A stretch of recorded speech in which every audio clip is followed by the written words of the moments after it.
Welcome to another episode of URC Chumps podcast. It has been a killer week this week with all the anticipations for everything coming up. The Italian job this week, which I'll have a quick clip of the preview of it coming up and everything like that with some info on that. We'll cover the other games coming up, including the fact that I've annoyed quite a few French supporters on TikTok with a comment saying that they'll never perform outside of France because they can never feel their top side. But anyway, Tim, it's nice to see you, man. How you doing, man? Good, mate. Good. Yeah, lots to talk about tonight, that's for sure. Yeah, so, I mean, the best thing to say is let's just get straight into it and everything. So, as you can see, coming up now, the URC Chumps podcast with the rugby reviews by Average Chumps, the international games coming up this week. But, I mean, of course, we do actually need to talk about the Lions beating the Western Force 54-7. The first 15 minutes was probably good rugby from both sides. And then the Force just looked like they gave up. I know Nick White was captaining the side. To me, it looks like he's done. He isn't the Nick White that we had 6-7 years ago. It just looks like he can't get his forces correct this year. I don't know if it's also just the Force, because I know the Force at one stage were like the whipping boys in Super Rugby as well. I don't know what you think about that, Tim.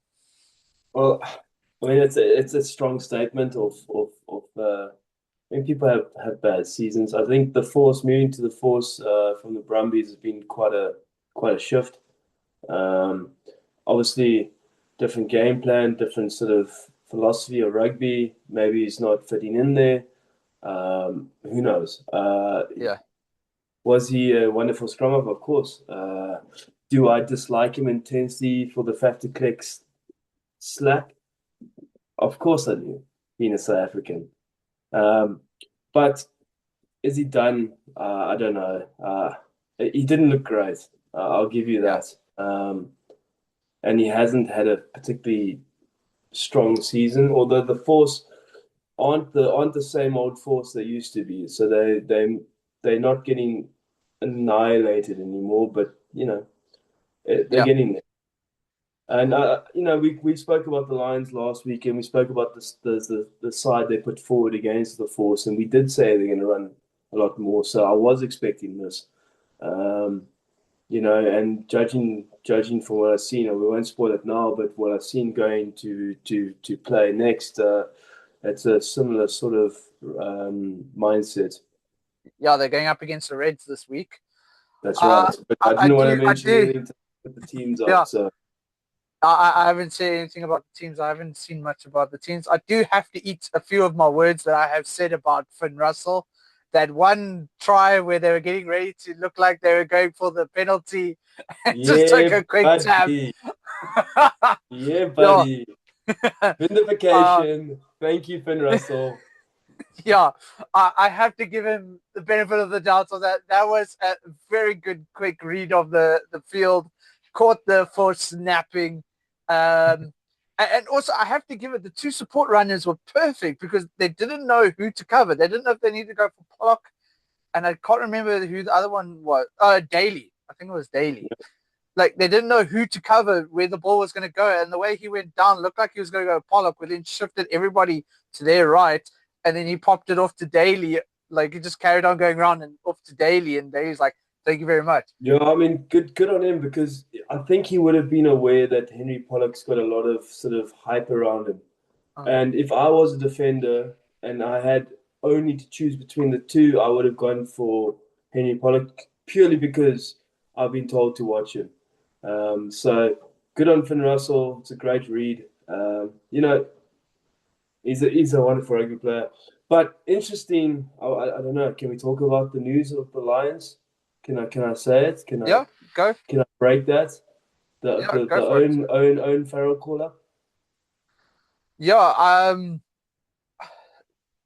saw something that he got called up. I think that was to cover Owen Farrell's on his way, and they must. Yeah. That must mean that they spotted something in Finn Russell or Finn Smith, or Marcus Smith for that matter. I mean, there's three very capable flyhalves right there, and then they're bringing in Owen. And that begs the next question: is Owen going to go into inside center, or is he going to go to Yeah. 10? And then, if he goes to go into inside center, what does that mean for the game plan of the Lions? Yeah, because then you lose Aki. Yeah, or to Tlapu, or how do you Yeah. say his name? Yeah. The Scottish captain. Yeah. Sorry, I still yeah. struggle with his name. The Australian who's going to go and play against his old country. Yeah. One of two of them, because the wing is also Hansen. correct, Munde. But yeah, I mean, yeah, we'll talk a bit more about it when we get to the Reds covering. But one thing I have to say for this past weekend, it was a wonderful gesture here by the Springboks having the Hendricks family lead them out, and even touching thing from the Barbars actually showing respect with the jersey with his name on, giving it to his family. His mother there on the left, you could see she was crying during the national anthem. His wife as well is a bit. It's brutal, man. I was crying during the national anthem because I was so touched by it. I mean, just thinking about it, I'm already starting to tear up. Like, it was a beautiful gesture. It was what rugby is all about. I'm so glad you said that. I'm so glad you said that. This is why this game can be so cruel on the field, but off the field, the guys are gentlemen. Yeah, it's just, and it's so fitting because Cornell Hendricks played for the Barbarians. Yes. He played against Wales in Cardiff in 2019. Yeah, something. So it wasn't too long ago, and what a touch of class. What an absolute magic moment for rugby. It's great for the family, and he deserves it. May rest in peace. What a fantastic player. The man in picture will probably not want to remember his last international game. It's difficult to get hyped. Yeah, I mean, this is what AI predicted. Was a 34-17, but the final score. Yeah. I mean, I did say to you last week that we're going to score 40 plus, and you said no, it's going to be torrential downpour, which you were right about. It was. But, I mean, it's a difficult game to sort of analyze because how up for it were the Barbarians, but we were clinical, huh? Yeah. And I must eat my words a little bit. So, like you, I haven't been a Money Lebok fan, but I got to give it to you. Do you know what it is, Curbs? Is that I've actually, if you analyze his kicking now to his kicking before, he's changed his routine. He has. I will be honest. I did notice there was a slight difference. It wasn't. The problem is beforehand he was almost rushing his kicks. Not only that, do you know who he's kicking like? He's got the Percy Montgomery two-step kick. Stain as well. Stain's also been working with him as far as I know. But if you watch him, he takes 2 steps, boom. And his follow-through is much cleaner. He's staying upright more. It's a momentous difference between then and now. And I've actually, because you're such a fan of him, because we have sorry guys, we have a Facebook group. There's a bit of banter between the guys, and Curbs is always sticking up for money. So I thought, let's check it out. And because I've always thought he's a wonderful rugby player, but he couldn't kick for anything. So I mean, I will also be honest. When I saw him at the Bulls and Sharks, I was a bit like, when he came to Stormers, I was like, all right, cool.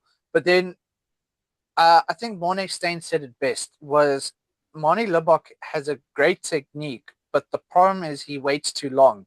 And with the new rules that were coming through at that stage where there was a shot clock, he said he could see Manie was too busy rushing. Now, you're saying he's going with that 2-step kick. Yeah, might actually allow him to take the time, and it isn't such a long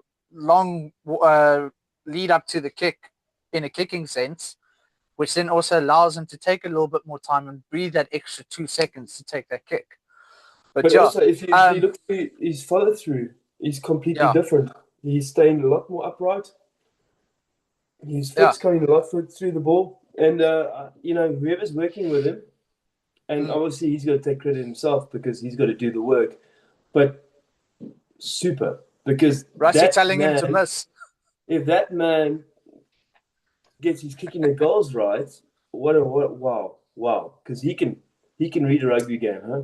Must remember before he came on, it was 19-0. It finished 54-7. Yeah, I mean, you can't take anything away from Sasha. Sasha had a good thing. I think it was a lot more flair in the game. I wasn't the only one who brought up the fact that the Rhino ball was going to be a new aspect to our game as well. Yeah, I was interested. I did have a look for it. The kicking was great out of hand. It was great at pole. So I can't fault it at this stage. Yeah. I mean, we did say that the dimples are a bit different from a Gilbert. Yeah, but you can't. Unfortunately, on Saturday, there's no ways you can take anything out of that because no, you can't. But I mean, below the fact that the way the Springboks were holding those balls quite nicely, so it looks like that ball is clinical. We were seriously clinical. Yeah, but I mean, as much as we could talk for hours and hours on end, hopefully, people, you can make comments below for this about what you thought about it.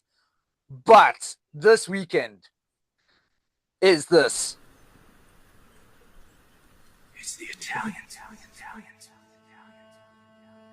La mattina. Magnificent to watch. Mi sono alzato. Magnificent. Vela ciao, partigiano. La mattina. Mi sono alzato. Nelicello, race for the corner. Italy. This July, the Azzurri take on the Springboks. They will not be denied. It's the Blues versus the Green and Gold. You cannot keep him out of the game. The Castle Lager Incoming Series presents The Italian Job. Nice. But what I also like about this is, if you read at the bottom there, it's also the South African women taking on Canada as the curtain opener, which I also actually quite like because that's bringing the whole gender roles into rugby. But yeah, as you can see, here's the team lining up. We got Damien Willemse coming back in along with Faf de Klerk as well on the bench. The Italian squad is an AI predictor because I couldn't find the current team. But I mean, let's go through the South African team. We got Ox, Malcolm, and Volko Low leading the front. We got Eben coming back in. Really strong front row again. We've got that's a monster front row. The tight five is, for me, if I was lining up against it, I would. I'll be changing. Heavy front row. Yeah, it is heavy. And then you got Marco, Vincent Tutuka getting his maiden Springbok cap. It's not his debut game, but it's his maiden Springbok cap. So I'm glad for him. I think he got a double. I mean, how can you not pick him? Yeah, he's the only one of the four that started or that got their debut things to carry on playing this week. Is that because Sia's injured? We don't know, but he does deserve it. I will give it to that. We got Jasper Visa coming back in. I would have liked for Kobus Visa. Such a hard. Kobus, either or. They're similar players. Jasper Visa's just got more experience, man. No, but I would have loved to see like Jasper come. Not Jasper. Kobus come on for Lords or something, so we can have both brothers playing. Talking about that. Dupree is off to take time because his wife's about to give birth to a child, so all the best to the Duprees there. Morne van den Berg is starting at 9, which I think is the right idea because rather let Faf, who's a little bit more experienced. Like I said, Faf has the experience coming off the bench, which will allow Morne a little bit of freedom because the pressure's not going to be directly on him directly. So, yeah. Then we got Pollard coming back into the mix and everything, which I think is going to be quite nice to have someone who's a level-headed playing up at 10. Curtly, Damien, Delende, Jesse Creel, and Cheslin Colby from 11 to 14. An awesome combination that we had against the Barbars. But how good were those 4 players? Yeah, they were, for me, they were sensational. I mean, our 2, in fact, Fussy as well. Our entire backline was incredible. No, Fussy was awesome under the high ball. Cheslin was also, and Kirby were awesome under the high ball.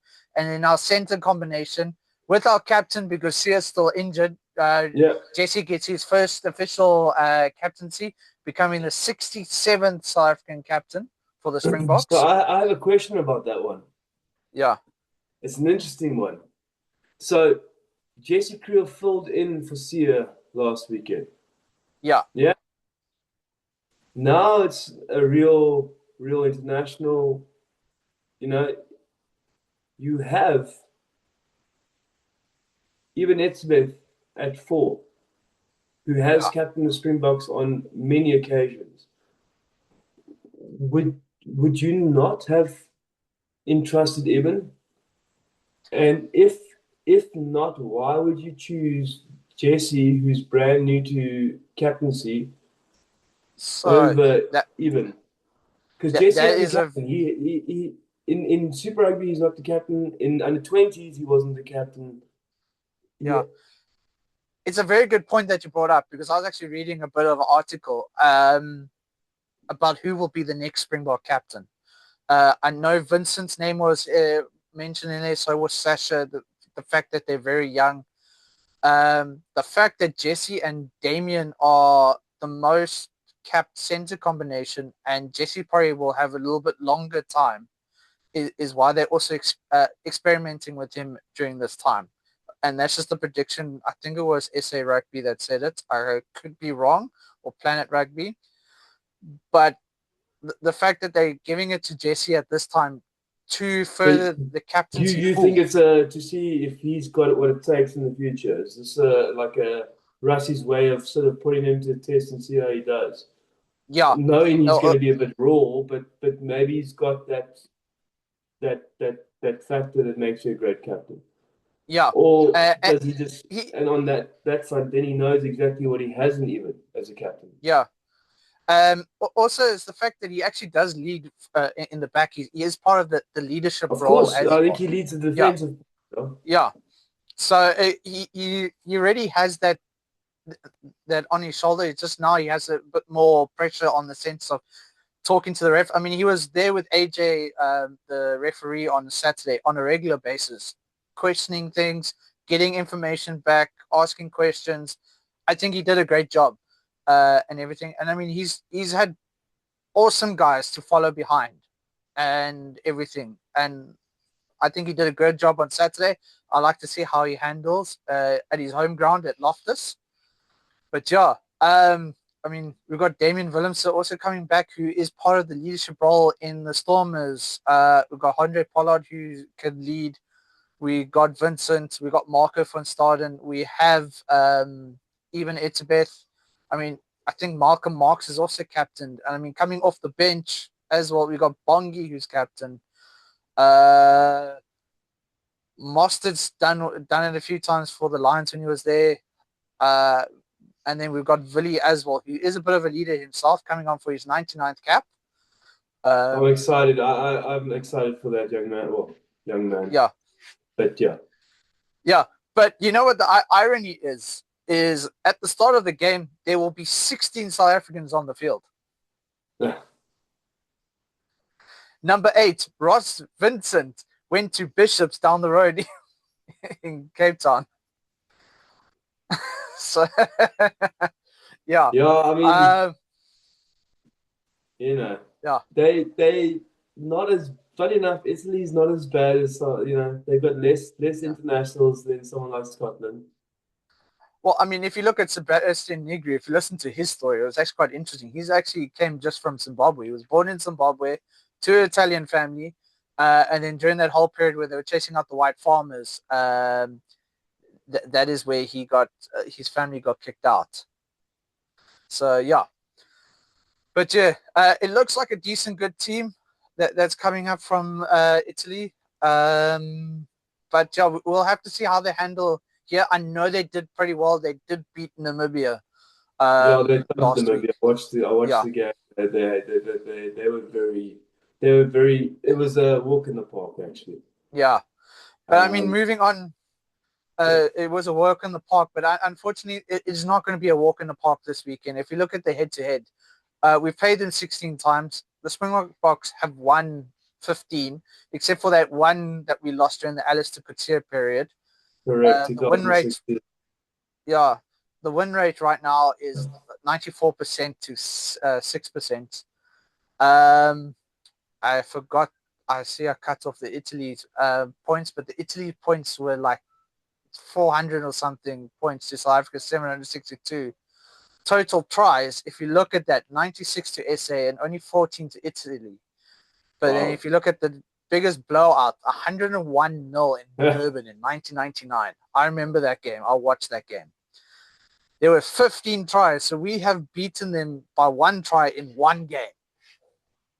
I mean, that was a huge thing. But I mean, as you see there, Khafi du Toit was one of the individual brilliance during that series where you got 29 in PE, 2 tries, 8 conversions, and a penalty. And in that very same game in Durban, Stefan Blanche with 5 tries. I remember that. Yeah. Yes. I still remember Khafi du Toit kicking. I mean, Khafi du Toit was one of my favorite fly-offs in South Africa in 99. I think it was just the way we said his name, but of course, being South African, that Khafi du Toit. Oh, but he was class, brother. He really was class. Yeah. You got to give it to him. Yeah, he's got a cool name. He's got a cool name. Of course he does, but he was also a good rugby player. But an interesting fact as well is right now, it's the average score margin right now across all 16 tests is SA 50, Italy 12.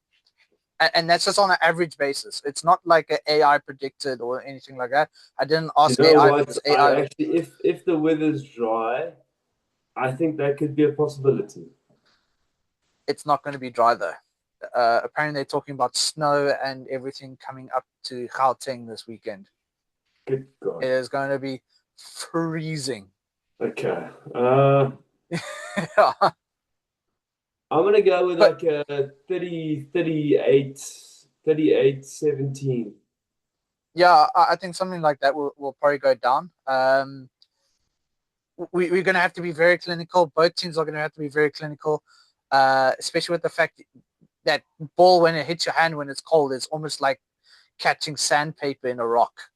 It is indeed. And we might just see a few handling errors, and I don't think it's going to be a handling error on either side of just bad hands. It's going to be cold and everything, which then could mean the scrums could win it for us. I think we're going to be too strong. I think Italy will stay with us for 30 to 1.5, just after half time. And then we'll start to pull away. I mean, they have improved immensely. But we are just on another level at the moment. And I don't mean to sound arrogant. It's just we were so clinical last week. And again, I know we can't take a lot out of it with the Barbarians being a put-together side. But there was still really wonderful rugby players on that Barbarians team. And we still put them to the sword. You know what I mean? It wasn't like it was a complete blowout. And So. Yeah. But yes. I think we need to be too strong. Yeah, I do agree. But I mean, moving on as well, because we've got quite a bit to cover, is Lions versus Reds. I'm going to have to go with Lions this weekend. It will be interesting to see. it'll be interesting to see what the team looks like now that Farrell's in the squad. Are they He's going to play not. Farrell this week? They picked Finn Russell. The team got announced. I actually saw it just Okay. before the call. Let me see if I can actually find it again. All right. It'll be a bit of luck if I have to find it. But I know that Finn Smith is starting at 10. Okay. Finn Smith. And the English scrum of Mitchell's at 9. My memory. And Hugh Blair Jones. Kinghorn is on the wing. He's on the Okay. left wing. And on the other wing is the Australian Hansen. And the loose trio is 6, I think, is Pollock. And 8 is Ben Earls. And 7, Mahoji is not captain. He's not starting. He's not in the team. Okay. All right, Joe. I think they could be resting him for the Pierre Schoeman is starting. The other Irish. Oh man. Yeah. I'm trying, but my memory's long day, and I have to just randomly see it.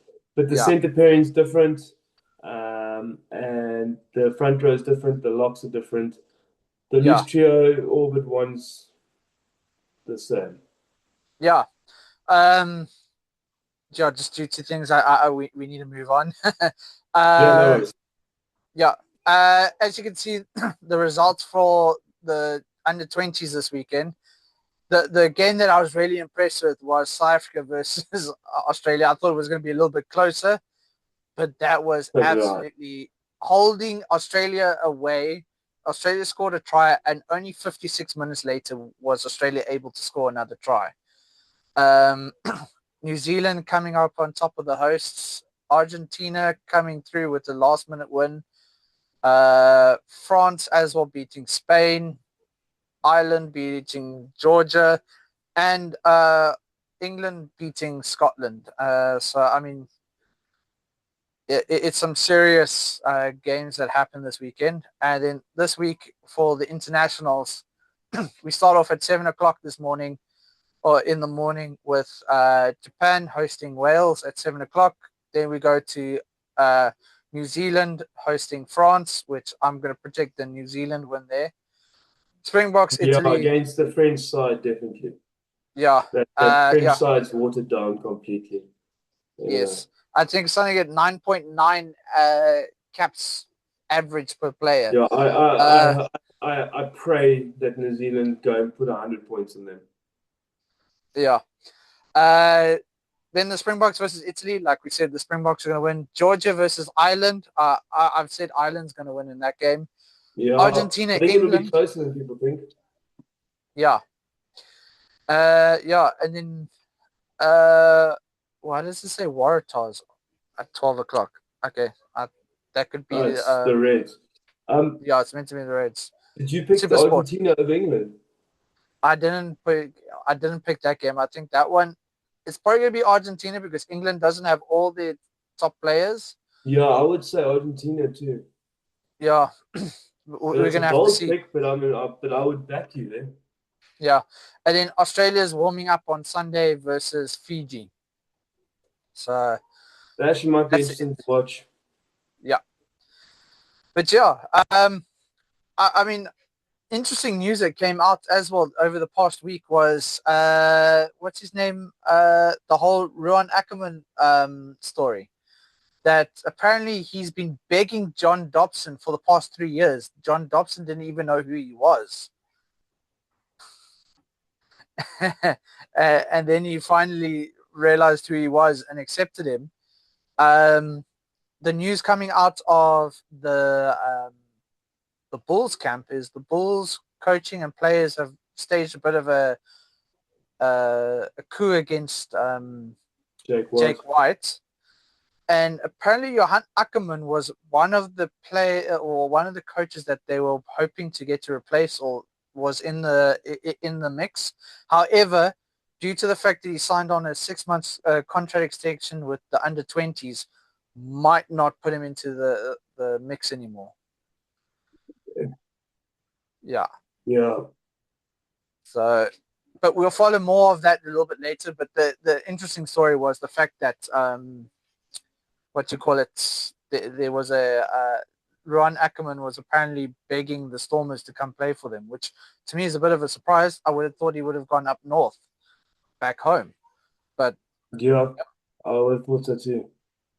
But yeah, I mean, that was interesting. And I was like, okay, cool. You know what? Obviously, we're doing something great that a player like that wants to come play for us. And with the loss of Engelbrecht and Aviers and Ben Jason Dixon a bit on the fence, we do need a good cover in the flank and loose trio position. But yeah, I think that's all this week. I mean, this week is going to be hectic rugby, which is going to be awesome. Really fantastic.